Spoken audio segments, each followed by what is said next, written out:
And we're back for episode 16, I think. 16. Episode Wow. Is this 16. 16 already? My Yeah, God. we're up 16. So 16 weeks since the Ryder Cup finished. We'll be saying that 500 weeks ago, the Ryder Cup finished. We'll be saying that in a few years. Well, 10 years, maybe not that long. We'll see. 500 weeks ago, Russell Henley left his putt short in the nines.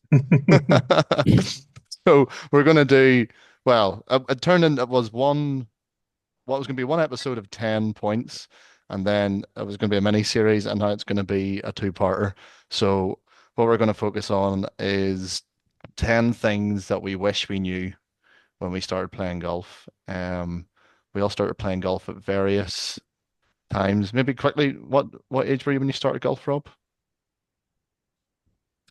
Like actually at a club, like 12.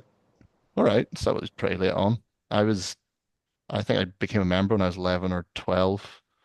Maybe I went to the driving range a couple of times for since I was like 9, 10. But I think I joined Karen Day, my first club, when I was like 11 or 12, Kempo. Worryingly, I was about 10, so I'm actually I've been playing for longest, so there's no excuses. Yep, Stamford Golf Club, I was about 9 or 10. So And Jordan. Uh, I actually think I started playing golf when my mum and dad were at a golf. They worked at a golf club when I was like 4, Right, okay. and then actually became a member of Shank and Sandam when I was 6. So that's why you've got bored of practicing now. No, I love practice. So yeah, we're basically, I think the whole point of this is no matter when you started, if you were 4 or 5 or 12, I'm sure there's things we look back on and go, we wish we did that when we were starting out. And now golf became so popular with um I suppose, I don't know, footballers, people are just getting into golf now that are maybe in their 20s and wish, okay, now I wish I knew these things like 2 years ago, never mind 15, 20 years ago. So yeah, but before we get into all those points, well, actually, we've all seen a bit of the golf this weekend. Jordan, you're always the best to give us the recap of what happened. Yeah, let's start with Scotty Scheffler shooting 27 under par for 4 rounds. Cements his place at world number one, which is quite close, by the way, between first and second, which is crazy. The stat I sent it to copy today. The gap between first Scottish Scheffler and second Rory McIlroy is the same as Rory McIlroy in second and the person ranked 677th in the world, wow. which is kind of mental. Which He is also crazy when joined. you think of the year Rory had as well. And then he joined the $100 million career earnings club, which includes Rory No, McIlroy and Tiger Woods. no. He's saying he's 20 million behind Rory, so he might Yeah. be able to do Rory before 30 in the next year. What other crazy ones? He's the second fastest player to reach 20 20. PGA Tour wins behind Tiger Woods, who did it in like 97, but Scotty Scheffler did it in like 151, so Tiger Woods is still clear. So yeah, Scotty Scheffler could probably just stop playing golf for the next 2 years and still be world number one, which is kind of crazy. That's the point. I think was it if he stays world number one until mid 2028, he matches Tiger's run at world number one. He matches his consecutive streak. I think Consecutive. he has to be world number one until mid 2035 to reach Tiger Woods' all-time weeks of world number one. We're not ruling it out though. No, well, if no, he's that far no, ahead. no. And he's No. probably 6 months away from winning the career Grand Slam, to be honest. So He could win all, he could play all 4 majors every year, and I think he'd still be all right. How many wins do you think he's going to get this season? I don't know, 5. yeah, I was going 5 or 6, including majors. Major. Really? Well, I'm gonna go 9. I'm going to go 7. Nah. I'm going to go 7. 9. It's the He- Farmers Insurance he- this week, actually, Looked so good. Just and I don't think he's playing. But Brooks Koepka's playing first event back in the Is he? PGA Tour this week, so that'll be a That'll good be talk good. this week. You can watch. What else? Patrick Reed won the Dubai Desert Classic, won by 4 Mhm. over Andy Sullivan, who finished second Yes. on 10 under par. Yeah. 900 grand for him, his biggest paycheck he's ever had. So Yeah. pretty huge. Patrick Reed goes to 29th in the world now, despite being a live golfer. Yeah, we discussed that Wow. last week. Called it. So there you go. Yeah, I think Yeah. that's it. Those are the two main bits. Yeah. Blaze Brown, please. Oh yeah, Blades Brown shot 60 in the second round. Fun fact: Andrew Putnam, who came third or whatever it was this week, also shot 60 in the second round. If anyone, it just went over everyone's head, which is kind of crazy. Tell us how hard that golf course is, John. Yeah, it's tough. It's pretty tough. La Quinta's not too bad. The other one that they played, or one of the three. But the stadium course is like they made the rough, like like the little brown like hollows and swales and stuff. They made that look so easy, and some of the flag positions I was watching were just tight. Like you had to be in the fairway to get anywhere near them, and yeah, I mean Scotty Scheffler made it look very, very, very easy. I just find it astonishing how many times he hits it stiff. Or his Like it spot, is like so hard to hit it stiff. yeah, some of his spots that he was hitting. So like some of the misses on like the par threes and the par fives is where you actually want to miss it, and he just hit it pretty much exactly where he wanted to hit it. Like I think that's like the 13th or something, the par three. The bailout's way right because it's like 200 yards, and he just hit it bang on right edge of the green. Perfect. Thanks for coming in. Same again on 18. He did it twice in a row. He just hit it in that back right collection area, miles away.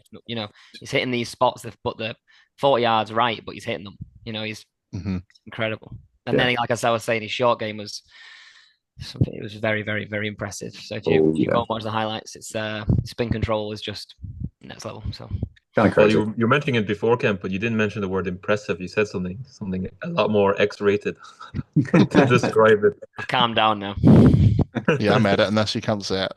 Right. Sorry. So, no, yeah, it's great to have the golf season's fully back, but all the big names are back playing after the New Year, Christmas break. And yeah, Brooks coming back. So let's see if our predictions later in the year. I said he wouldn't win on this year, and then you guys said he's going to win twice, maybe a major, maybe two. You want so 2 majors? No, I said he's going to win the USPGA or the US Open, and my prediction is probably the US Open because it's at Shinnecock, I think. Yeah, you said that. Yeah. Yeah. So we'll see how that all plays out. So yeah, we'll just get straight into we're going to do 5 today. We've got unique points to talk about. We've all in very good preparation actually this week sent in points that we feel personally we should have known or we hope we knew when we started playing golf. We've got 5 this week, 5 next week. So firstly is know your blueprint and play to it. And I think, Jordan, I'm going to go to you first, and this is about keeping your strengths, your strengths. You've mentioned it before in the podcast, so maybe if you can just go over it again, what you mean by that.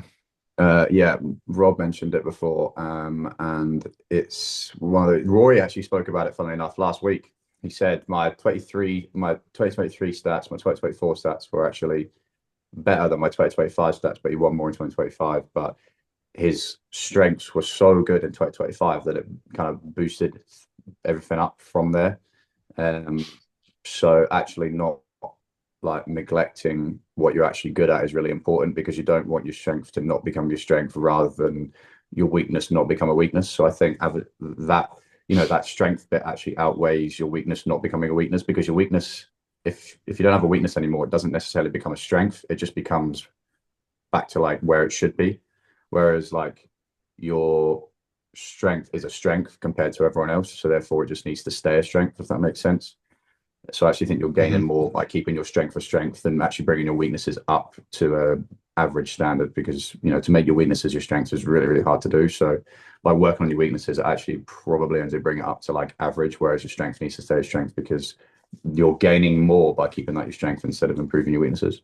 Yeah, I was gonna make the point from an amateur's perspective about keeping your strengths your strengths, because I know we've done podcasts before about practice and improving, but I feel like if you know you're not going to have a lot of time, you need to keep your strengths your strengths. You're not going to have might be playing maybe, and when I say this, I mean you might be playing 2 or 3 times a month, even during summer. And if you're someone who is a mid-handicapper and a decent chipper, and you're a decent chipper because when you do practice, you practice your chipping, you shouldn't stop doing that, because you're going to go out in the course, your driving and your long irons your long game's probably not going to come on that much. Well, it's not, because you're not practicing. So to keep your scores somewhat consistent, you need to keep your strengths your strengths. Once you can add more time into that, then it changes, but it's still interesting from a pro's perspective. Jordan, you're saying, and Rob probably agrees, that no matter what level you're playing at, you need to keep your strengths, and then kind of supplement the rest of it. No, yeah. Well, the blueprint kind of comes down to as well, then sticking to that on the golf course. So if your strength is your mid irons, and you're not feeling great with the driver, don't just force yourself to hit driver to leave wedges. If you can just hit your 2-iron to a mid-iron section, and if your strength's your mid-irons, then you can get away with that. Like Henrik Stenson built his career off being great with mid-irons and not having to be super aggressive off the tee. But then if drivers your strength, and then there's a tight hole and everyone in your group's hitting a 2-iron, and that's what you're supposed to do, then be strong enough to be no, you know what, driver is my strength. I'm going to hit the driver here, and I'm going to kill the hole. Yeah, it's building an honest blueprint and a game plan, and then being strong enough not to be influenced by, if you're playing partners driving terribly, but it's a strength. Don't let that influence the decision on a hole. Yeah. Build your game on your own strengths, and that's how you do course management and strategy. That's what Tiger was great at. Like he knew when he had to hit. He was so good with his irons that he could just hit his stingers in play, and he could beat the fields with that. And he knew that was good enough. Yeah, if you think back to our uni days, well, you boys probably didn't do this, but maybe Ethan and I did, where we'd sit in a room with 5 of us, one being probably Fergus or someone, and ask them, what are you hitting on the 5th? What are you hitting on the 6th? And it'd be like, oh, I'm hitting 2-iron. But if you shouldn't let that influence. If you're driving it well that week, you hit driver. Don't let Fergus Bannon's anxiety on the golf course let it influence yours. There'll be no Fergus Brown slander on this podcast. Your mental strength is unbelievable. It's great. I was the one saying, you ain't driver there, not 2-iron, no. Yeah, I know what you mean, though. It is quite easy to be persuaded by other people. But I remember, like, we had Jack Cope on our podcast, and I caddied for him one week right back when I wasn't very good and I didn't even get into the event. I caddied for him, and I'd played the course before. I think it was Western Gales, and I'd played it, and he was hitting driver in places, or he was tricking on shots. I was like, I would just never do that. And that's because he knows it's his strength. Obviously, he's a better player, but he also knows it's his strength, and he's not actually taking a huge risk by hitting those shots. He knows, like, well, if I'm a good driver of the ball, I can hit a cut down here, even though it's tight. That's just secondary. I know I can hit a cut. Yeah. So why wouldn't I do it? Yeah, the courses we play, again, in the amateur level, the way we drive it is a big strength. So we shouldn't be scared to pull driver on a hole and take the advantage on that hole, rather than if we are taking 4-irons and 2-irons off the tees in these tight Partland courses, we're then giving back our advantage. So yeah, you've just got to be honest with yourself, and then when the time comes, you've got to. Well, it depends if you're really good with like a 6-iron or not, 6-7-iron. But if most guys, I'd say the bit of Averages. a difference is like the ball striking from 180, like and the short game then, because you're going to miss a lot of greens with 6 and 7-irons. Well, that's it. Yeah. And then if your short game's not good enough, like that's kind of, if you fall back onto like the most recent example, like Scotty Scheffler, he knows his short game so good that he doesn't have to take any hero shot on, like into the par 5s or the tough par 4s. He'll aim to big areas, and he knows in the back of his mind already on the fairway that his short game's so good that he can just he's just going to birdie it regardless. Even he doesn't have to take on the high super cut to try and somehow get it close to the flag. He just hit his stock shot middle green, and he knows 9 times out of 10 he's making birdie because his short game is that good. So he can rely on his strength. But then a guy who's not very good with his short game, then he might think, okay, let's take on something a bit more aggressive. Yeah. It's worth probably saying that no matter how bad you have a wedge, your probably averages say you're going to be better of a wedge than you have a 6-iron. So yeah. Anyways, yeah, definitely. I think as a generalization, I mean, we'll get further down the hole. Get further down the hole. But we're jumping to point 4 already. Yeah. But I suppose within this, like, know your blueprint and play to it with strengths, but it's also tendencies. But I think that actually goes on to the next point, which is like developing that one go-to shot shape first and tendencies. So I know we've spoken a lot about, I know Jordan has a counterpoint to this, or something to add on, but how having a one-way miss is so important. You can't just, especially if you're the average golfer and you've got a 20-yard fade pushing nearly a slice. I mean, the amount of guys you play with and they aim middle of the fairway and they're just hoping it'll just go straight. It's like, why are you not aiming 5 yards into the rough? Yeah, 5 yards into the rough on the left-hand side and just play for it. Left. and Yeah. accept it. So how I suppose developing that one-way miss. But Jordan, you had said as well about pro draw and fade concepts and hitting it both ways. This is kind of counterpoint to that, and maybe yeah, at what stage do you want to hit it both ways? Yeah, so you can still be confident that you can it's not a one-way miss for like it's a one-way miss for the shot you're about to take, right? So you can if you know that when you hit draws that you underdraw it, right, your miss is going to be right. If you know when you play for a fade, you overfade it, you know your miss is going to be right for that shot. So knowing the miss for the shot you're about to take on is really important because it's not like if you overcurve the ball, right, then you have a miss for the shot that you're taking on. So your miss might be left for a draw, it might be right for a fade. Yeah. So yeah, I think knowing where the ball is not going to go, which I've been a pretty big advocate for, is really important. Yeah. Not where you think it's going to go, because it's probably a lot easier to know where it's not going to go. That's so interesting because yesterday again, and watching the highlights, was it is it Mick McCarthy, whoever he's called? Yeah.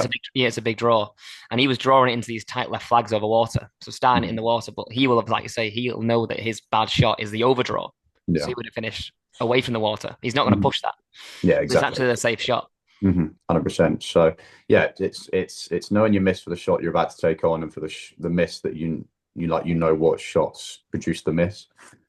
You might hit a draw your 7-iron and know that you underdraw it. You might hit a draw your driver and know you overdraw your driver. So actually your miss with a 7-iron might be right and your miss with a driver might be left. So yeah, it's knowing for the shot you're about to take on what the miss is more likely to be. Again, it's not going to happen every single time, but if you've got a high percentage of a certain way, then sometimes you just got to play the percentages.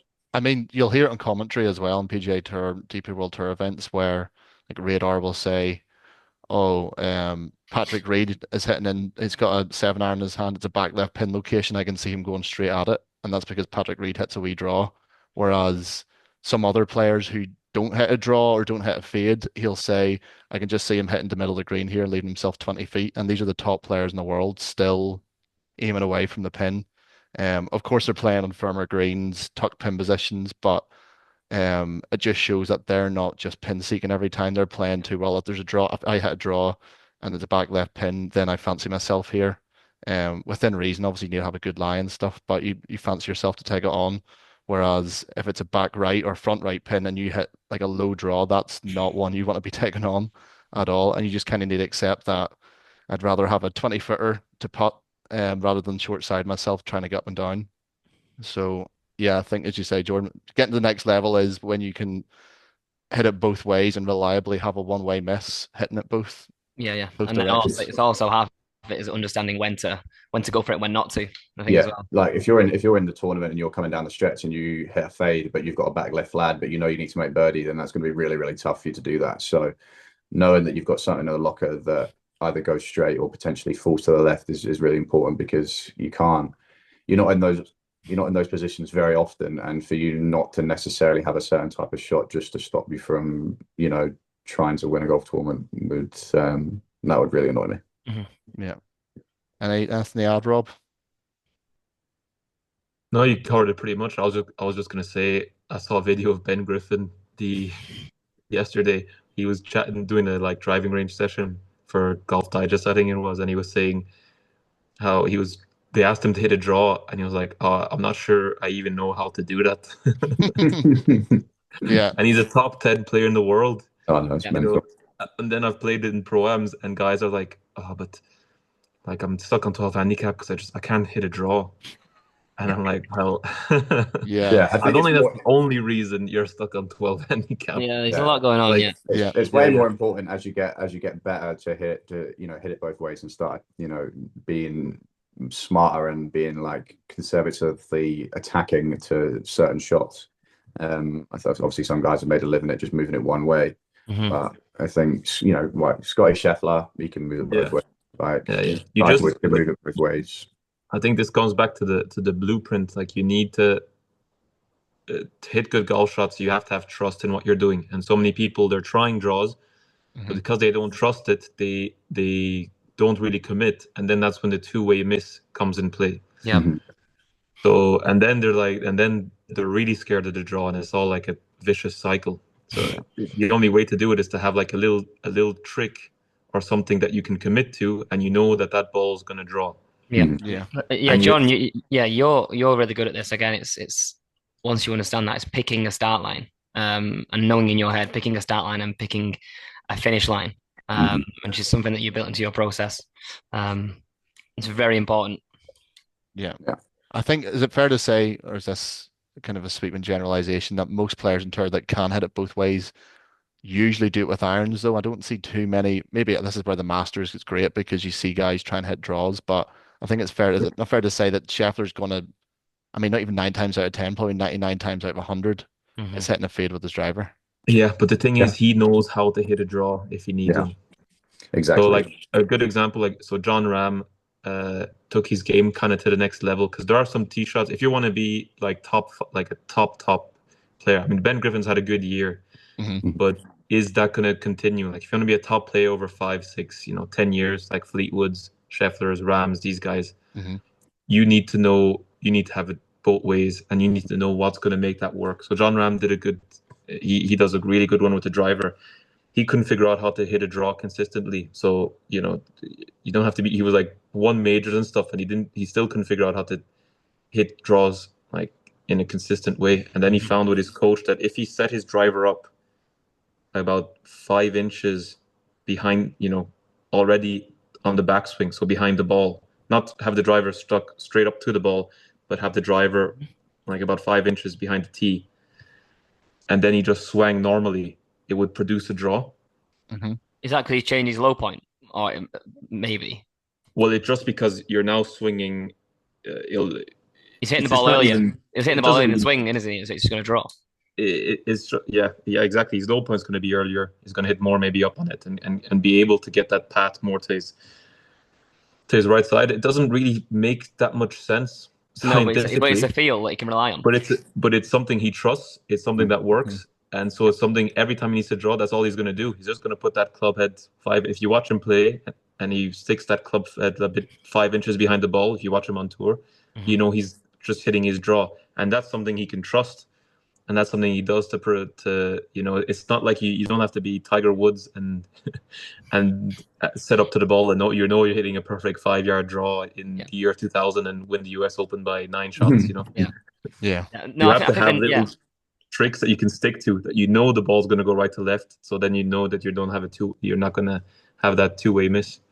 No, the narrative I think that we hear on that becomes from kind of helping amateur golfers. I think the guy who runs the Decade Golf, he's a big advocate for just sticking to one shot shape because I mean the amount of times you try and do something that you're unfamiliar with, that you've not done on the range, and it gets you in bother. I think it comes down to off the tee, especially a driver. A modern day driver is really hard to draw. They don't spin a lot.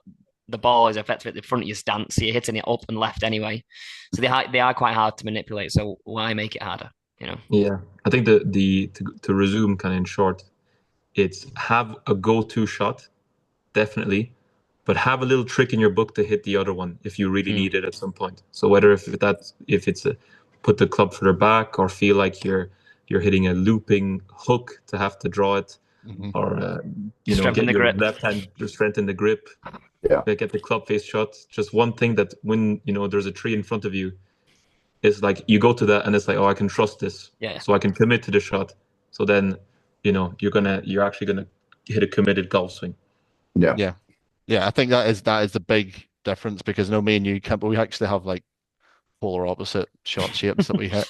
Yeah, we do. Campbell hits a fade, I hit a draw with my irons, but I know like if you're under a tree and you had hit a low draw or low Yeah. hook, you could do it. But that's not the question. That's like to get to the next level, you need to be able to do that under control. But I would say even then, there's probably amateurs who are stuck around high single figures.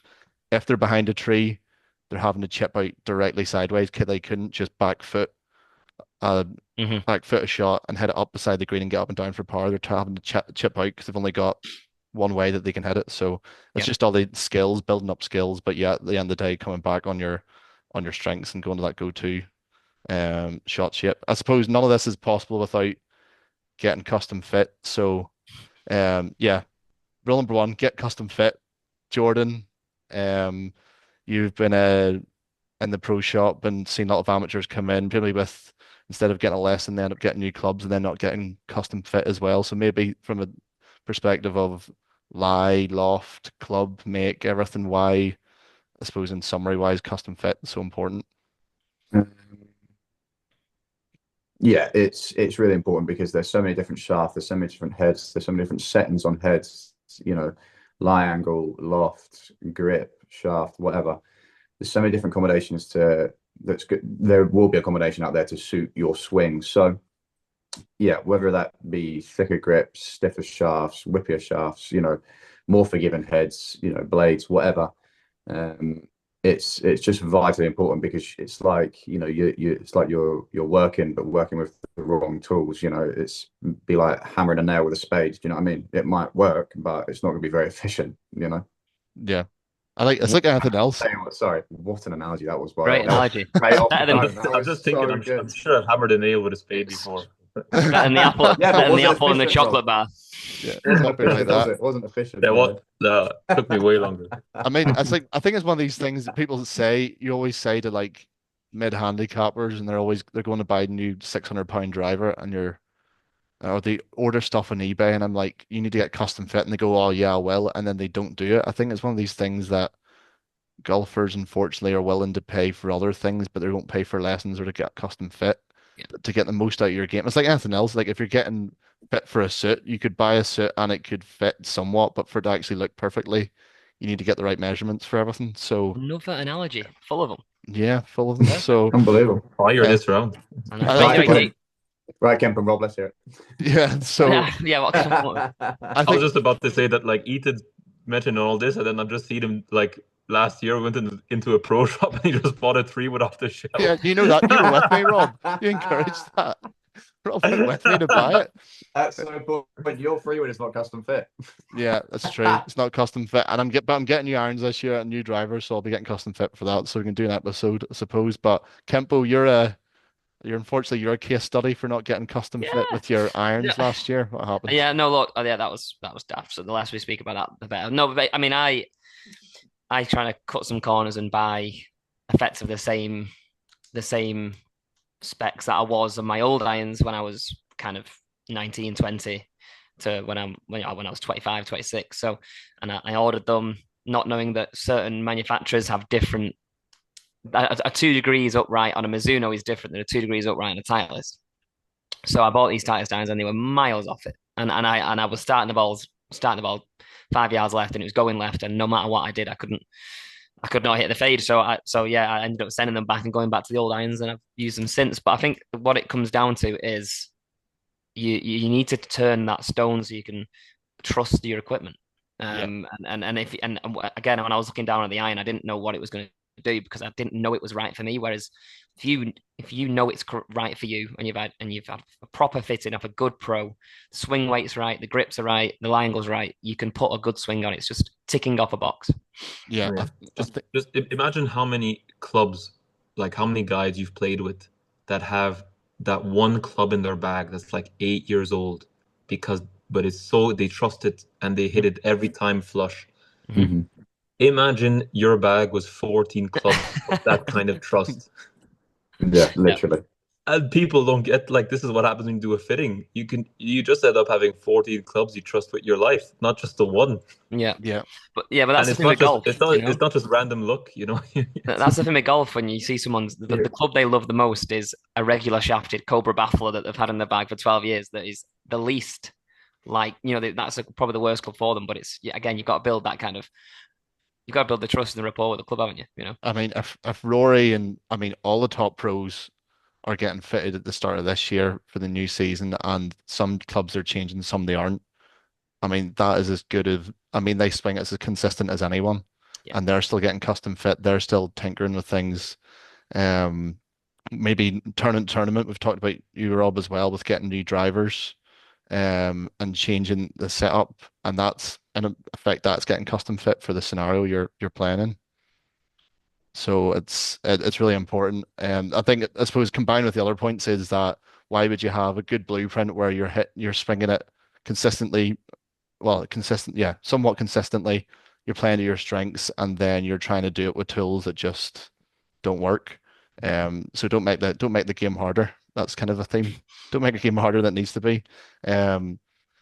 Next point we have is, I suppose, in a similar, is about driver and distance as a weapon. So, Rob, we'll go to you about the importance of hitting driver, distance off the tee.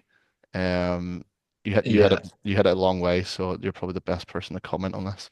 yeah. I mean, if there's something I wish I knew when I was younger, was that I would just stop hitting so many 2 irons off the tee when I was, it's a problem when I was growing up in Switzerland, like because land is so expensive, we just get these courses that are like 6,500, 6,400 yards long, quite short, quite tight, lots of OB around because they just don't own the property. Hmm. So you're just hitting 2 iron or 4 irons everywhere. And then my iron game's like the strength of my game, probably through that, because you're having to hit 4 irons through like small gullies. But then turning pro, or even like at the top of the amateur game, it took me a long time, especially when I went to uni and starting to playing these tough links courses that are like 7,000 yards, windy. You need to shape it kind of both. You need to kind of shape it both ways to hold the wind or whatever. Suddenly, I was completely out of my depth there, and I missed every cut in my first semester in uni just because I couldn't keep it on the planet. I was just so not used to hitting driver 10 times around, Hmm. and it took me. I mean, I'm still fighting it to this day. To have that like ultimate confidence with driver. But if you can, if there's any kids listening, like if you just build yourself like at home, hit driver at least 8 9 times around, even if driver's not the club, because your future self will just thank you for just stepping up and having the courage to hit driver. Like that kind of confidence will just serve you so well through the years. That's something that I know for a fact that if I'd had hit driver more as a junior, I'd be a much better golfer today. Be further along my career anyways than where I am now. Yeah. Jordan. Well, Yeah, that Right, was a great monologue. I might just Yeah, clip all of that. yeah. You'll see that on TikTok this week, folks. That's just a minute and a half there. That put was some But no, that inspirational was music behind it. that was actually really good, and everyone just went. Yeah, no, right. No. There's nothing to that's add. because I'm thinking of another point and I actually can't really. Yeah, distance is really well. Yeah, it's confidence off the tee, isn't it? Yeah. It's you. Yeah, people. You need to learn to love your driver and not be scared of it.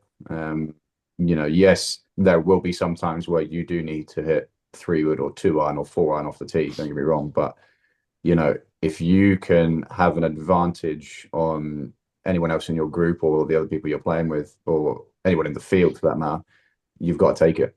Yeah. I mean, the prime example is Rory, who's the best driver in the world, and he hits his 3 wood. He could hit his 3 wood 300 in the air pretty comfortably, and he'd probably hit. Well, you would think he'd hit more fairways, and he's still pulling drivers. So, if you relate that back to not even the average, say a 5 or 6 handicapper who's you could hit a driver down a slightly tight, and I mean it's a slightly tighter par four, and they're hitting a 2 iron, and instead of hitting a 250 with a driver, they're hitting it 220 and leave themselves like 170, 180 yardage in. That's going to make life so much more difficult for a part-time Mhm. weekend golfer. And you've got Rory who practices every day. He's won majors, Grand Slam winner, and he's hitting driver wherever he can physically hit it. Even though he has the distance to not hit driver, you would think.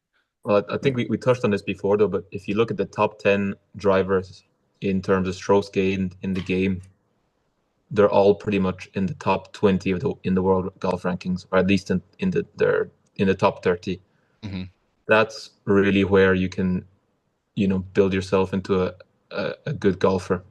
Yeah, That's kind of your foundation. Like as a kid, like as I said, like take driver, but also bomb driver. Don't just be squeezing these things. And I'd say like that's probably like something maybe you guys can relate on, is that you're just hitting too many squeezy drivers or kind of trying to get it in play, hmm but then your swing speed just never actually gradually goes up. Like you never teach your body to have that freedom of just letting rip and just slowly getting like that's something that I was kind of lucky enough with growing up, where if I did hit driver, I would just go at it, usually yeah, because it was probably a par five and it was probably wide.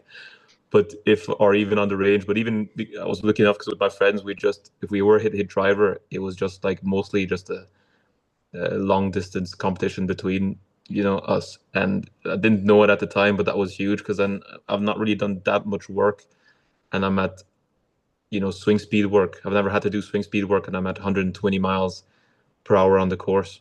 Hmm. But just because, like, when I was a kid, I was just when if I were to hit driver, I was bombing it. Now I wish I did it more on the tighter holes, because then I'd have such belief and confidence when I am flushing driver. Sometimes I'm not hitting it, just because there's always that, like, from growing up, that little grain in there that's saying, 2 iron, 8 iron, two iron, 8 iron, ball in play. Yeah. I think um I suppose, yeah, personal experience helps a lot, but I think across industry the past, I would say it's probably 10 years ago now, or maybe a bit longer than that, that the narrative changed from accuracy first, distance second, to now Absolutely. the introduction of strokes gained has shown that distance is definitely not definitely more important if you're losing three balls around, but I mean it is considerably more important than accuracy, and you can then learn you hit it as far as you can first, then try and tighten it in after that. Yeah. And Yeah, I that's think. one thing I Yeah, wish I did definitely, because I know this probably comes back to my personality being a bit conservative and a bit like safe with things, and I did that with driver when I was younger, and now I'm like a fairly strong lad, and I hit the ball at decent distance, but I know I could hit it further, and it's because I probably didn't hit just blast driver when I was younger, when I should yeah. have. If I look at your swing, it's clearly a guy that I said he was tiptoeing with driver growing Hmm. up. Yeah, You're at definitely. like 107, 108 miles, but you're 6 foot Yeah, something, and you're like strong, yeah, and definitely. So that's that's one thing I'm trying to add. But it's yeah, if I had even say like 7 or 8 years ago had 5 more miles an hour, that's me hitting my driver. Well, on average, that would be like 15 yards more carry through the air. It's usually about 3 yards. I mean, obviously give or take, but um, it's like, I know it's a driver, but it's like gaining a club on any other club or a club and a half. Like it's a huge advantage. Yeah. yeah. It's just if you count it over a season, then it's just you know it just adds up. These Yeah. this, but you're right. Like we were brought up in the fairways and greens Yeah, generation, yeah, and now I can see the shift actually with the kids when I play with like my brother and guys like around his age, the juniors at Swiss Golf and stuff. This the game's turning. Like the kids are now they know that it's not fairways and greens. It's rough and wedge, Yeah. and Yeah. Yeah. That's it. putt is way better than fairway, middle green, Yeah. yeah. And I and think two putt. I know this is not directly linked to driving, but just on that percentages and strokes gained as well. They do on the PGA Tour, it's like the risk reward hole. It's like the Aon Yeah. sponsorship, and it Hmm. shows like that they always pick a hole that's nearly drivable or drivable or nearly drivable. And I mean, every week it's those who go for it. Even if there's a couple of balls out of the field that go in the water, those are going for the green, have lower scores. Whereas you would have been told as a kid, if you had, say, you hit your driver 200, if you're like 13, 14, and it's like a 320 like par four, be like, oh, you hit something off the tee, then hit a mid iron onto the green, and that's more likely than you're going to have lower scores than hitting it right or left out of bounds potentially. And now it's like, no, you hit it as far as you can. Um, Go back to your one-way miss, take on the shot that you know you can hit, but you need to hitting driver as much as you can and just get as far down the hole. Yeah. Agreed. And then Yeah, exactly, it goes back to the modern driver as well. How many times do you see someone in a club comp where they'll pull free wood out, and it's a lot harder to hit a free wood than these new drivers that are very forgiving. There's a lot of face to hit, and they're designed that if you off center hits, they usually come back. So only um, if you get a good fitting though. only if you get a good fitting. There you go. Yeah, Get a good shaft, and it'll help you out. And it's true. That's it. You get a lot better by pulling driver more than trying to nurse a 2 iron down there or nurse free wood when you cut it driver. So.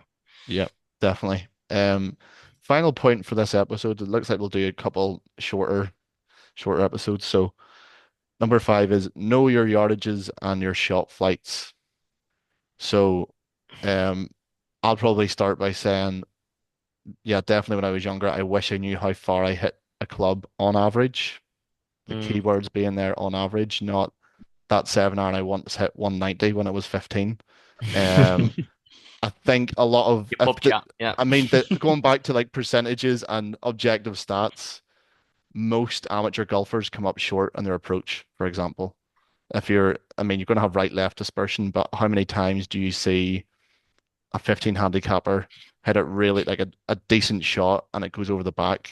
I mean, it's usually a decent shot and it's just getting pin high, and that's being generous. It's usually coming up short, and that's because they think in their mind they hit it 10 or 15% further than they actually do.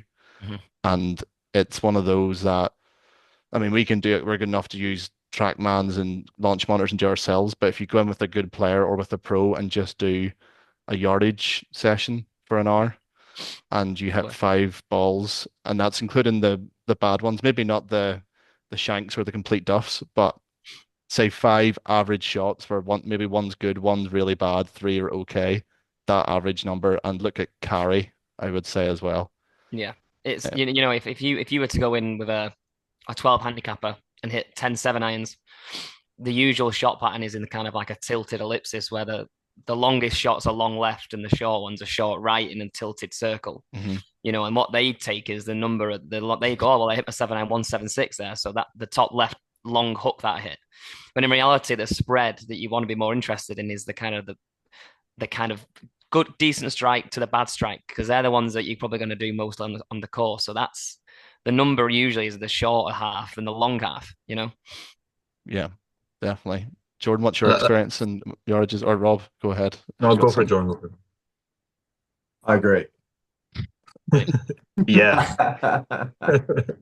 Yeah, knowing the yardages is massive. Knowing different yardages for different wedges, huge. Because as soon as you get inside, well, for like me and Rob, as soon as we get inside long, like 140, it's all about knockdown shots. It's very rare we have full shot.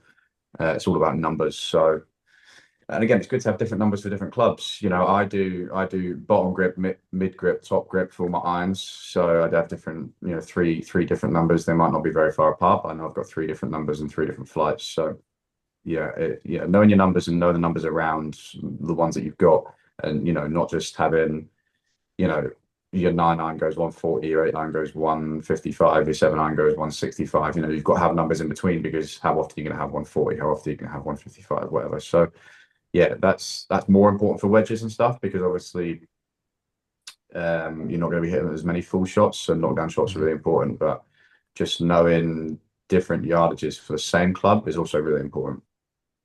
Yeah. Rob, did you have something to say? Yeah, I would say like it's just something so simple, and I know you guys don't do it, and it's something all the pros do. And it's just when you hit a normal average shot from the fairway, it's a nice shot, nothing spectacular, but go up to everyone knows the number now because everyone's got a Bushnell or some sort of a rangefinder, distance measuring device. Look at your pitch mark on the green, count that out from the flag, and that's how far you've hit the ball. Mm-hmm. Right, and everyone should have like a little book, a little golf book, regardless if you're 30 handicap or of 2 or a +6, or you're a pro, just turned pro, or even Rory McIlroy, or even Tiger Woods, I bet you has a little book in his bag, and everyone should have this where they're like, okay, 7-iron, just stock 7-iron, hit a nice one, not like the flush one where you're just calling your mates like, did you hear that one? Yeah. I think it's the easiest one. That drilled into us at uni, didn't we? Drilled into us. Yeah. So you've hit that on the green. You go up. You had like 172. You've hit 7-iron, and you go pace it out. Your pitch mark. It's landed 6 short. So okay, I hit my 7-iron 166 normal, and there's your number. Average one, exactly, rather than the top end 178 when you hit once upon a time. Yeah, but like I'll ask like Ethan or Kemble, like how many times do you do this when you're playing? To be fair, I not that I pace it, but I will know. No, I don't actually pace it, but I look at it and go, I look at it and go, oh no, I've hit a 7-iron.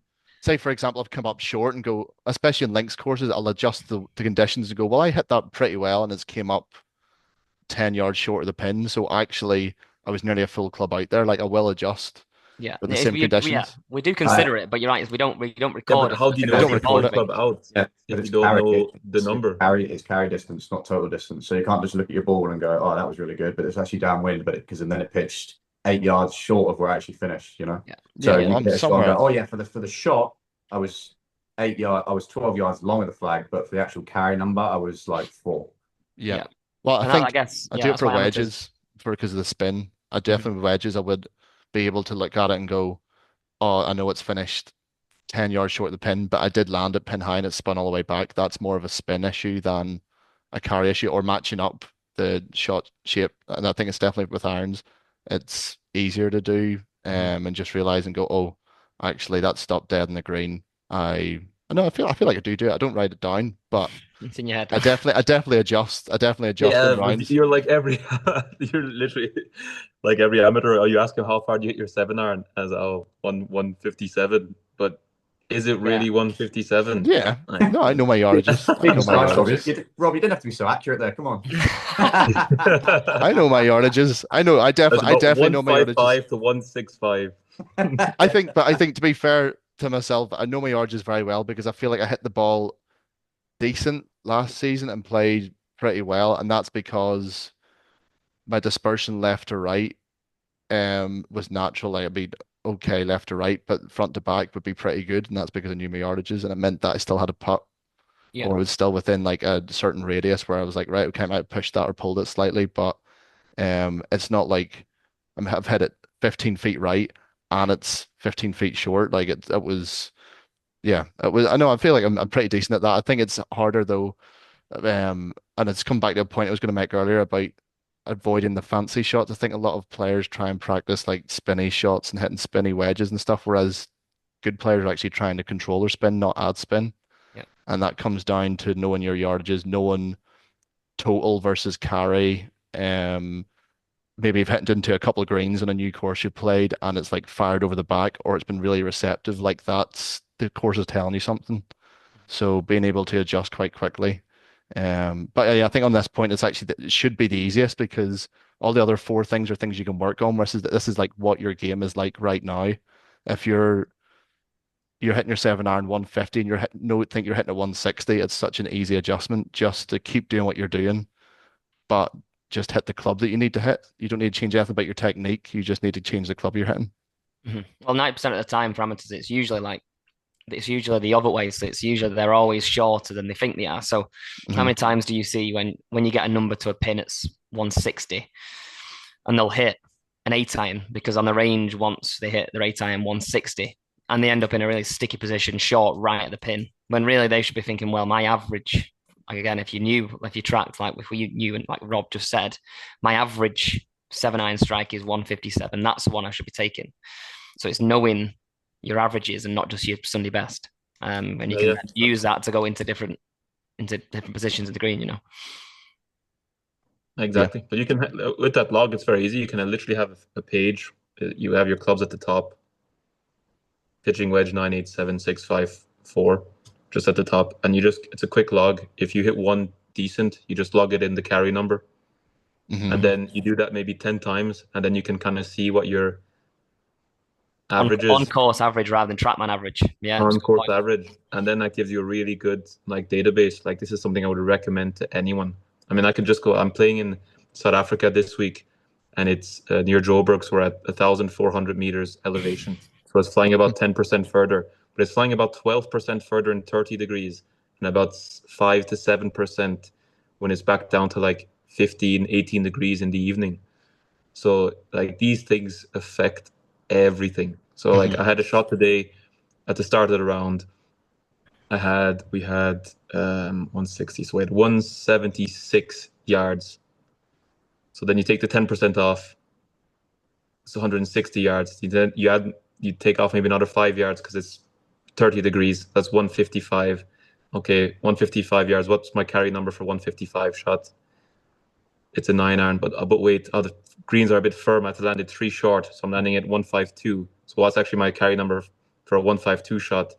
And that's the shot I'm hitting for 176. Then later in the evening, it's when we finished the round, it was getting a bit darker. It was like getting maybe 18, 20 degrees.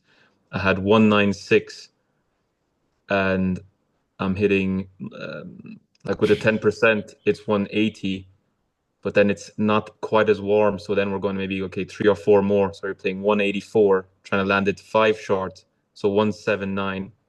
Hmm. Okay, what am I hitting there? That's my perfect 7 iron carry number. So boom, you know, Yeah. you hit my perfect seven kind of 3/4 shot. 'Cause then we have like a hip height shot, a 3/4 shot, a full shot, and then it's so easy. And then you're hitting the shot knowing exactly what number you're hitting, and you commit. And that's why caddies are so important because they can help. It's like such a hard process to actually pick the right number. Yeah, yeah. And then amateurs are wondering why they're going long or short sometimes when all they're doing is, oh, it's 162.